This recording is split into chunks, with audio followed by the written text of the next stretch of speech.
Welcome to Sex in the Temple. Today, we'll be looking at planned sex, part 2, wherein couples sit and have a conversation on how to plan their sex life. With me here in the studio today is Dr. Prince Daitey. He is a medical practitioner, a clinical care coordinator for Mamobi Hospital, General Hospital. Doctor, you're welcome. Thank you. So, looking at planned sex, one will ask the question, what does planned sex involve? Thank you. This is interesting. Sex and having it planned. Exactly. Well, one would first of all think that, sex should be seen as something that's spontaneous. Mm-hmm. But in a marriage setting or in a situation where two people are involved, it gets to a time when you have to plan sex. Because the two people involved might differ in their time schedules. Okay. The two people involved might differ in their appreciation of what sex is all about. The two people might differ in their appreciation of even the frequency. So it would need us to sit down and plan so that nobody out of the two is taken for granted, so that both parties can enjoy what sex is meant to be. And that's what planned sex is. So I see intentionality. Sure. I see prioritizing. Sure. I see consent. Yeah. Are they things that all have to come together as you sit and discuss? Exactly so. You see, there is spontaneity with sex. Yes. Okay. Which makes it quite exciting. But you can't leave everything to spontaneity. Otherwise, one of the parties may be enduring instead of enjoying. But for sex to be beneficial for both parties, none should be enduring. Both parties must be seeing the whole act to give them a pleasurable end. Okay? But when you fail to plan, then you might end up having one of the parties enduring, and that will not be fair. That's so true. So is it from the onset of the relationship or in your marriage that you have this communication? To a large extent, until you are into a steady relationship, it will be too wrong, or it will be out of place to put sex as your priority. Because you see, a relationship is a lot of things. Sex is just one of the ingredients in the whole span. So you cannot start talking about planned sex when you don't have a steady relationship. For me, I don't know, but until you have gotten to a time when you can think of you having a steady partner, it will be too quick to start talking about the role of planned sex. But here, if I may jump the gun, supposing it is a marital setting, yes. As for the marital setting, very early, when you people are deciding that, okay, it is Jack and Jill that must go to the altar, then you must start considering thinking and talking about sex. With planned sex, it becomes more easy to plan it when you have talked about it before. Then when the situation demands that you plan for it, then you do. But you must have set the ball. Agree that we need to talk about it. Otherwise, it will be difficult to. So what are the factors that come to play when a couple sit down to talk about this? Okay. It is about sex. But you see, until men would understand that the way we see sex differ from how women see sex, it will be difficult to appreciate the challenges and plan appropriately. Okay. So usually I would say that before you want to think about planning sex, you first of all must know what sex means to a man and what sex means to a woman. After you've done that, you go to the next step of then understanding that because you differ in your time schedule and maybe choice of work, the exposure and the thought of sex might differ from one person to another. That's the reason for planning. If I must bring it home, let's imagine a teacher married to a banker, whichever sex. Okay? Teachers have more time on hand than a banker. Banker goes to work very early in the morning and leaves workplace very late, usually, depending on the level, maybe after 6 p.m. or after 7 p.m. So that teacher, having had enough time on hand, is fantasizing about his wife coming home and giving him a pleasurable sex. Now remember that for males, in fact, 98% of their mind toys around sex. Wow. Yes. 98. Yes, 99. All yes, the time. toys around sex. All the time. Yes, he sees a beautiful girl, shapely, he's thinking sex. He looks and reads something and he talks about something about sex, he's thinking sex. And that's the reason why, for me, I keep saying that females must understand what the male mind plays about so that she will be able to appreciate why men behave the way they do. And men should also understand how the female mind plays around sex so that they can also appreciate issues. Back to what I was saying, so that you realize that when that woman comes from work and she says she's tired, significantly and clearly, maybe she's tired. And all she needs is a welcoming hand of the husband to calm her down and she's fine.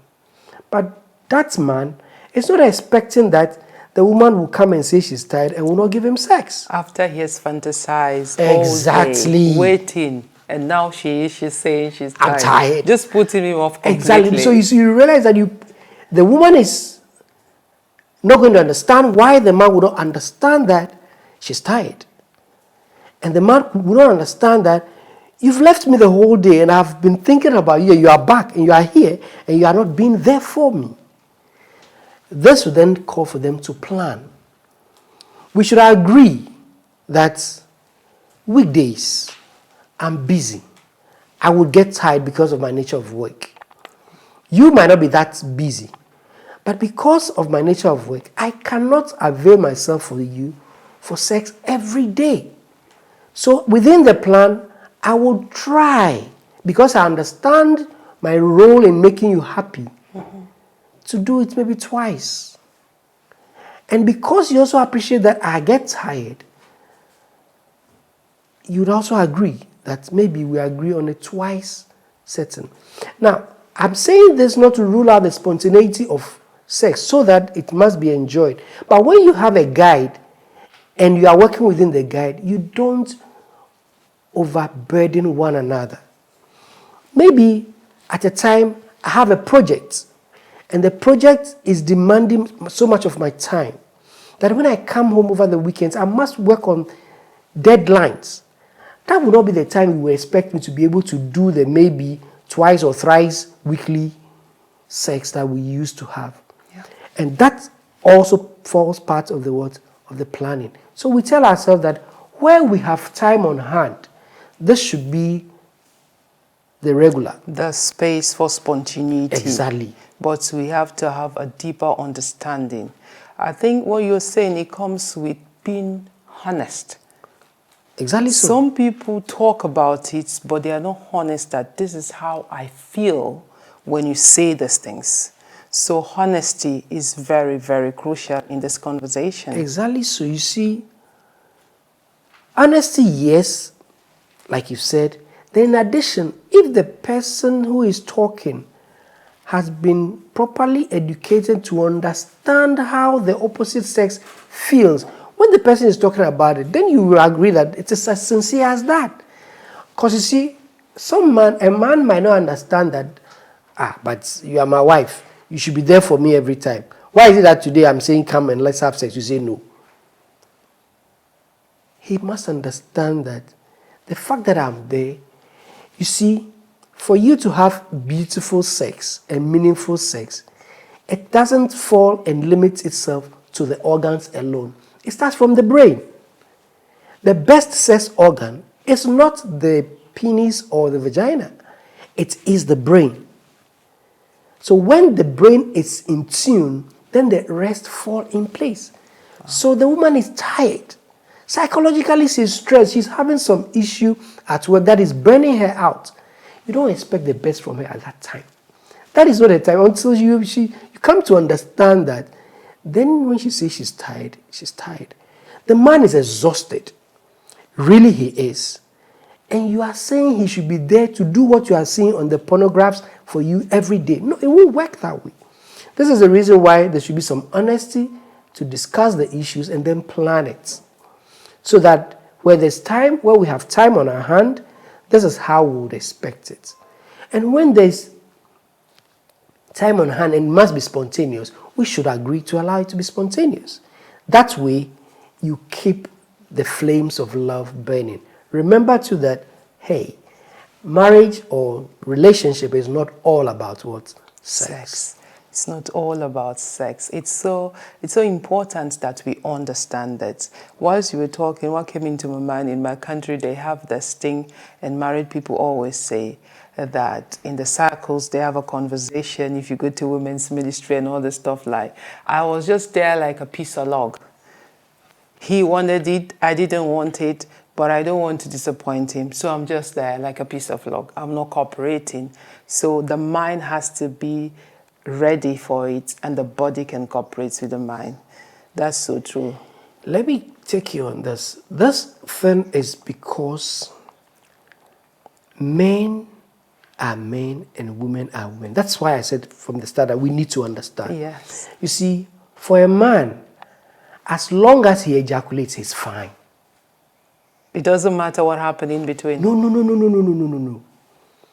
Wow. As long as he ejaculates, he's fine. Everything he does from start rises to a crescendo and he ejaculates and he's fine. But that doesn't happen for females. No. For a woman, it is not about an ejaculation. It goes beyond that. In fact, for women to enjoy sex really, it is post-ejaculation. So after orgasm, they need some time to allow it to play on their mind and allow their mind. So you see, they have a long latent phase. Post-orgasm. That's another big word. Very few women even experience orgasm. I was just to take you on that I was looking at the research. We have an episode coming up where we look at statistics of women faking orgasm. Sure. It's alarming. Yeah. It's alarming, and women are saying, I've been doing this for 10, 15 years. I don't want him to know that I'm faking it, but I'm doing it. So it's unbelievable. So does frequency of sex impede conception? Because there's this thing that, if you do sex too much, you'll not be able to conceive because it's too much. Wow, that's unfortunate, but let me help us to understand how sex plays a role in conception. You see, conception and sex must be understood. Not every sex leads to conception. Okay. For you to have conception, there should be a ready egg, primed and waiting, and a properly available semen within an 8-hour golden time. 8 Until hours? then, it's just about 8 hours. Until then, there's no conception. So you see, if you decide to have sex every day, it will not change the story. The 8-hour story? No. And the You ready see, within a month, yes, there is an 8-hour golden 8 golden hour time within the whole month, that is your best chance of having a conception. And do you know this?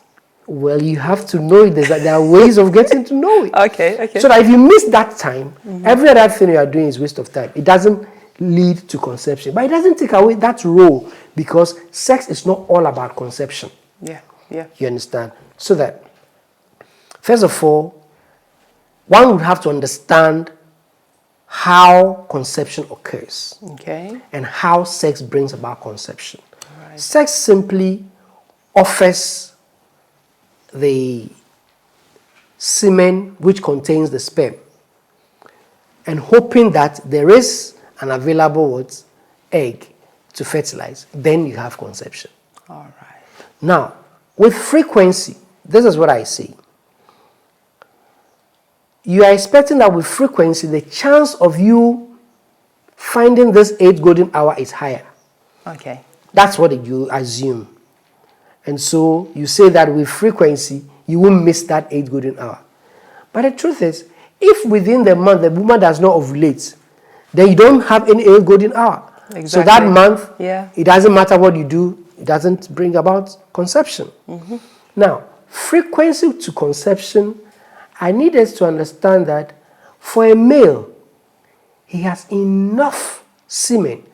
Now I'm going to use the right word, enough sperms to make a woman pregnant, because his system is such that he's in a continuous production of sperm. all the time. All the time. Wow. Limitless. Every day. Every day, night. continuous production. And that is the reason why, as long as he has ejaculation and the semen is good with enough spermatozoa, he could and should be able to get a woman pregnant, because if the woman has eggs. Okay. Now, when it comes to how often, even if he decides to have sex every day, he can make a woman pregnant. So the question is the woman also producing egg every day? No. Sometimes 2 months she has not even produced an egg. So all the sex that is going on is not aiming at making babies. It's just for pleasure. It's for pleasure. And is the frequency reducing his capability of making babies? No. No, because he has enough. Enough to run daily. 3 months, he can still go on. Because you see, he needs just one healthy, good sperm. With the millions that Yes, he produces 20 million per ejaculate.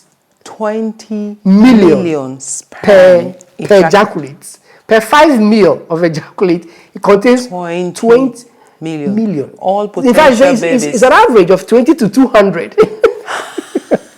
These are all potential babies. These are all potential babies. But you see, the truth is, you don't need all of them. But you need, at least by the time that this semen is reaching the viable egg, there should be at least 50. 50? Yes. All fighting to fertilize? All assisting. One. Oh, they are aiding one. Two. Okay. Fertilization, to they help work fertilize. together. Yes. Teamwork. But you see, the journey from the place of ejaculate through to where you find them capable of fertilizing, it's a very, very dangerous environment. Hostile. So as they travel from point of ejaculate to that point, they keep dying. That's why you need those numbers to assist them to get to their point. I see. So can planned sex then be a form of, or as a way of contraception? It is. Oh, right. It is. Because what it does is that it helps you to decide when you want to make babies. Because you know your body and the 8-hour golden period. Yeah. Okay. Yeah. So that for some people, they don't use any form of contraception, but they use what we call the calendar method. Okay. Now, the calendar method helps them to avoid sex during times when they could have ovulated, and hence they should not get pregnant. Okay. Another thing that comes into play is when you have a lactating mother, she's breastfeeding. During lactation, you're breastfeeding, the hormones are said that they reduce or impede the possibility of getting pregnant. And so we advise that, but you should not do that as a way of contraception because occasionally it fails. It fails. Yeah. Okay, it fails. Oh, that's interesting. That's interesting. So then, if couples have this conversation, now they know why a man thinks this way, why a woman thinks this way, and they have this understanding and they're using it as a form of contraception, they know that it is good for them. Does it spark their relationship or does it affect the happiness of their relationship? Is it solely built on the sex or do we have other factors that come to play to make the relationship successful? Well, since relationship success does not only depend on sex, you should look at all other things that should help make the relationship a success. But the role of sex in a relationship should not be downplayed. Okay, so when the role of sex is properly heightened and properly used, it enhances the relationship. After all, two strangers met somewhere, said they found love, and the highest expression of love is sex. Okay, sex. So I'm just thinking, married couples, they have the date and today is the day. Is it also important that a man can express the expectation after discussions that these are my expectations on our dates, our sex dates? Yes, it's important. You see, things that make you happy differ from person to person and also differ with the two sex. I'm talking about male and female. So a particular person might say, if you touch me on the breast, it makes me happy. Another person will say, if you rather give me a kiss on the nape of my neck, it makes me happy. If you cuddle me more, I'm better with that. Or maybe you fondle me more, I'm better. We differ. So we need to be able to, unfortunately, we don't talk. We don't talk. We only imagine that what I'm doing is giving me the expected result. No. It is possible that all you were doing, all the bang you were doing, you were even hurting her. She might prefer you maybe fondling. Do you understand? Yes, so that is where we lack as we're not that good when it comes to that in our black race here. The whites talk. And she will sit you down and tell you this and this and this is what you did yesterday and I enjoyed it. So do more of that. You get it? Or maybe this is what you did and it rather turned me off. If you had done it this way, I'd prefer it. And sometimes you need to guide one another. There's something one is doing and you're not enjoying it. It's rather causing pain. So you gently teach him what you think should be done to give you that excitation and pleasure you're expecting. It's all about communication. So if you can communicate properly and teach properly, you get what you need and you enjoy what you want to enjoy. Yeah, that's so interesting. You see, because sometimes you planned it, but you just fix a date and you don't communicate what you're expecting or what you prefer to be done. That's why I'm asking that we don't only put the dates, but we also communicate our expressions so that at the end of the day, couples will have like a pleasurable experience and they look forward to it all the time. To add to what you've just said, you see, I think it's about time that couples see sex as a necessary ingredient in marriage. But for each sex episode, how do I want to make it a bang? How do I want to make it a pleasurable memory? Something I'd always look back to. Now, if we would see it that way, you would not want to do it when it's only going to cause pain to the other person. You don't only want to consider it when it's all about me. We are becoming too selfish in our approach to the sex thing. Let's ask ourselves, what can I do to make this man have a memorable experience? Something he will close his eyes and always wish it was, what can I do to make my woman see this episode as the best? If we would look at it that way, it would help to make the act and everything around it, we'll plan for it, we'll want to enjoy it. And then we will see its value in the home. All right. Thank you so much, Doctor. Our time is so short. We have to end the conversation here. Hello, viewers. Thank you so much for your time. It is important that we communicate our sexual needs to our partners. We have a frank and open conversation and be honest about your expectation. Hey, man, check it out. Some of the banging you do is causing a lot of pain to your partner. Speak to them, and then you can both have a pleasurable experience. Thank you. This is Sex in the Temple.